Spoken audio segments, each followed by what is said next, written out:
Ratan India कंपनीच्या राखेच्या प्रदूषणामुळे शेतकऱ्यांच्या पिकांचे नुकसान झाले. सदर बाब शेतकऱ्यांनी यशोमतीताई ठाकूर यांना सांगितली. त्यांनी बाधित शेतकरी आणि खासदार बळवंतभाऊ वानखडे आणि जिल्हाधिकारी यांच्यासोबत 27 फेब्रुवारीला जिल्हाधिकारी कार्यालयात मीटिंग घेतली होती.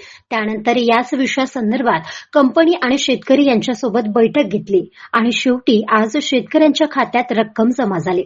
शेतकऱ्यांनी आनंदाने शॉल, बुके आणि मिठाई देऊन यशोमतीताई ठाकूर आणि जिल्हाधिकारी यांचे आभार मानले आहे. याप्रसंगी अनुसूचित जाती विभाग काँग्रेस तालुका अध्यक्ष सुकुमार खंडारे, आशाताई चव्हाण, मनोज पंडागडे, जाबुलाल चव्हाण, कैलास सिंगुले, इंदल भोसले आणि अनेक शेतकरी हजर होते. गाव माझा न्यूज करिता महादेव नवघरे, अमरावती.